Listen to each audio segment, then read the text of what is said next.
Assalamualaikum warahmatullahi wabarakatuh. Selamat datang di channel Adi Panji Gumilang. Salam Pancasila. Alhamdulillahirrahmanirrahim. Pertama-tama marilah kita bersyukur kepada Allah Subhanahu wa Ta'ala yang senantiasa memberikan kita nikmat berupa kesehatan, keselamatan, sehingga pada kesempatan kali ini saya bisa melanjutkan penjelasan materi PPKN untuk kelas 11 bab yang ketiga. Bab ketiga ini nanti akan membahas tentang sistem hukum dan peradilan di Indonesia. Pokok bahasan. Ada 3 pokok bahasan dalam materi bab ketiga ini. Yang pertama adalah sistem hukum di Indonesia. Yang kedua adalah sistem peradilan di Indonesia. Yang ketiga adalah sikap yang sesuai hukum. Pada kesempatan kali ini saya akan menjelaskan materi pokok bahasan yang pertama, yaitu tentang sistem hukum di Indonesia. Lebih khusus nanti saya akan membahas konsep dasar hukum secara umum, membahas tentang asal-usul adanya hukum, tujuan hukum, sampai ada apa saja di dalam hukum itu. Langsung saja kita membahas sistem hukum di Indonesia.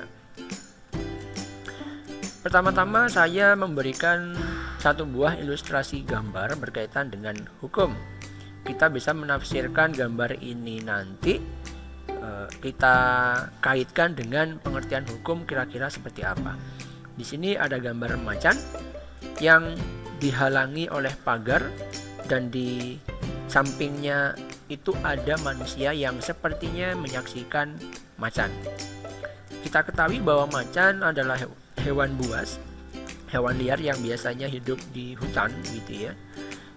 Kemudian beberapa dari macan tersebut diambil gitu ya, atau dirawat dalam sebuah kebun binatang yang pada akhirnya manusia bisa menyaksikannya. Dari gambar ini kita bisa menafsirkan bahwa seorang filsuf itu pernah mengatakan bahwa hukum itu ibarat pagar di kebun binatang. Mengapa orang berani pergi berkunjung ke kebun binatang? Karena ada pagar yang membatasi antara liarnya kehidupan binatang dengan para pengunjung. Jika tidak ada pagar yang memisahkan pengunjung dengan binatang, tentu saja tidak akan ada orang yang berani masuk ke dalam kebun binatang. Para pengunjung dapat menikmati kehidupan binatang dengan aman karena ada pagar yang membatasi mereka dengan binatang buas. Dari ilustrasi tersebut bisa kita simpulkan bahwa hukum itu pada hakikatnya merupakan pagar pembatas agar kehidupan manusia aman dan damai. Seperti itu. Selanjutnya, mengapa ada hukum?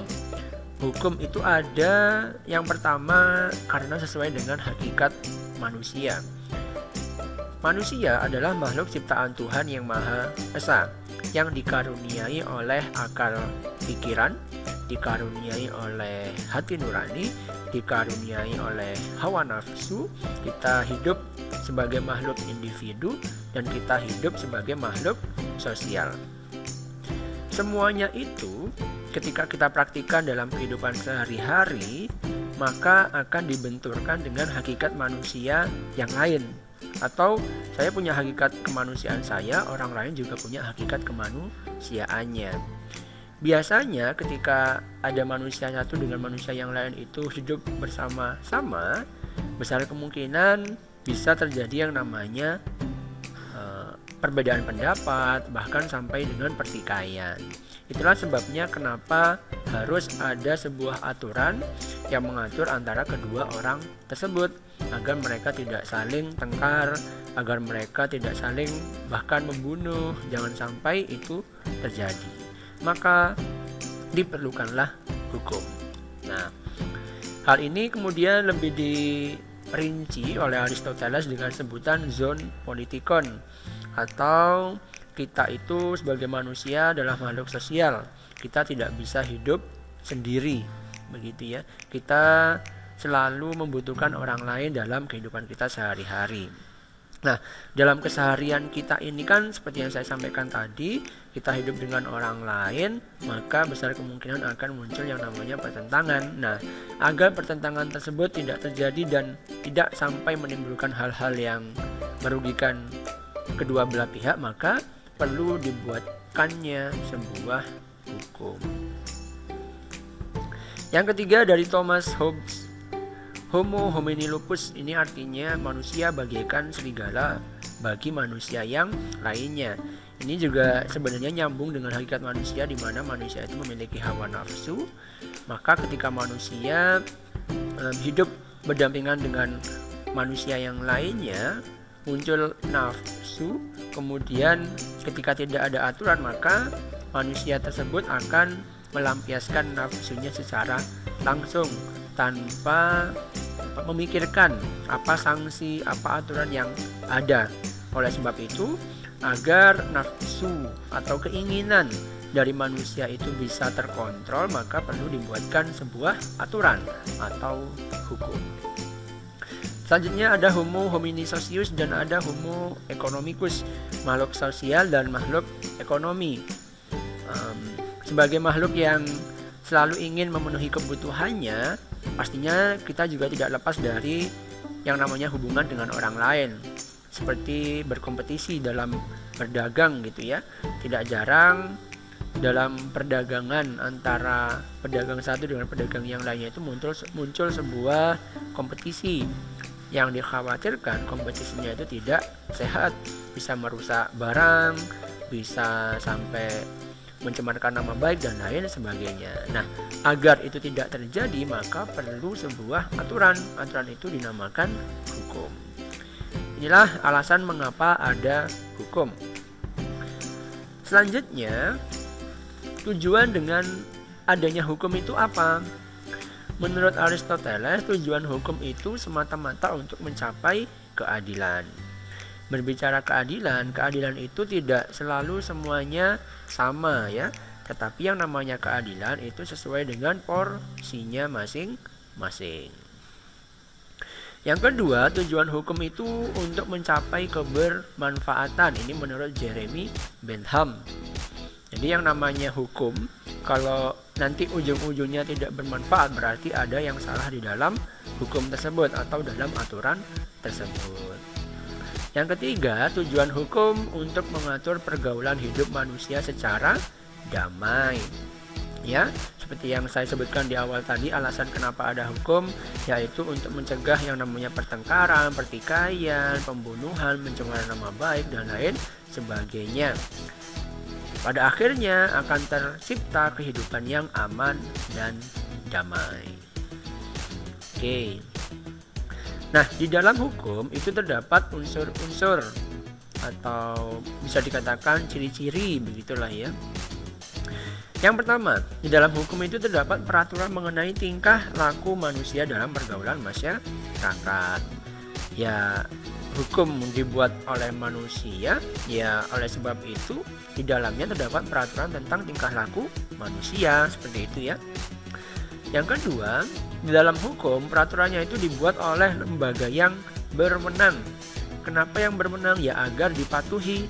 Bisa dibayangkan kalau hukum itu dibuat oleh orang biasa atau orang yang tidak memiliki pengaruh, tidak memiliki kewenangan, ya bisa saja hukum itu hanya sebatas hukum tapi tidak akan dilaksanakan oleh sasaran pelaksana hukumnya, seperti itu. Selanjutnya, di dalam hukum itu terdapat peraturan yang bersifat memaksa. Kalau tidak memaksa namanya bukan hukum, begitu ya. Makanya hukum itu harus ditaati, harus dipatuhi. Karena apa? Karena di dalam hukum itu terdapat sanksi yang tegas bagi para pelanggar hukum tersebut. Itu ya. Inilah unsur-unsur hukum atau ciri-ciri hukum yang secara umum kita bahas pada kesempatan kali ini. Selanjutnya, pengertian hukum secara etimologi ya. Hukum itu merupakan kata jamak bahasa Arab al-khos yang dalam bahasa Indonesia artinya hukum. pengertiannya itu berkaitan dengan sesuatu yang dapat dipaksakan. Hukum kalau dalam bahasa Jerman itu Recht, yang mempunyai arti bimbingan atau tuntutan atau pemerintahan. Yang ketiga, dalam bahasa Latin hukum itu bisa berarti ius ya, atau lex, yang artinya hukum, atau juga bisa berasal dari bahasa Latin lubere, yang artinya mengatur atau memerintah. Inilah pengertian hukum secara etimologi atau asal usul kata. Nah, sekarang adalah pengertian hukum menurut beberapa ahli. Yang pertama, menurut Hugo de Groot, hukum adalah peraturan tentang perbuatan moral yang menjamin keadilan. Menurut Aristoteles, hukum adalah rangkaian peraturan yang mengikat baik rakyat maupun penguasa. Yang ketiga, menurut Immanuel Kant, hukum merupakan keseluruhan syarat menuruti peraturan tentang kemerdekaan. Jadi kemerdekaannya itu dibatasi oleh aturan yang namanya hukum. Yang keempat, menurut Simorangkir, hukum adalah peraturan-peraturan yang bersifat memaksa. Ini jelas ya. Dan yang terakhir menurut Amin, hukum adalah kumpulan peraturan yang terdiri dari norma dan sanksi. Norma ini bisa berisi larangan, bisa berisi kebolehan, bisa berisi aturan tata tertib. Di dalamnya terdapat sanksi. Nah, yang terakhir kesimpulannya berkaitan dengan pengertian hukum. Hukum adalah seperangkat aturan yang berisi perintah, larangan, dan kebolehan yang dibuat oleh lembaga berwenang, bersifat mengikat dan memaksa. Apabila ada yang melanggar, maka akan dikenakan sanksi yang tegas. Inilah kesimpulan dari pengertian hukum. Sekian anak-anak pembahasan singkat saya berkaitan dengan konsep dasar hukum. Silahkan kalian bertanya apabila masih ada yang kurang jelas. Minggu depan saya akan menjelaskan materi tentang penggolongan hukum. Terima kasih, semoga bermanfaat. Assalamualaikum warahmatullahi wabarakatuh. Salam Pancasila.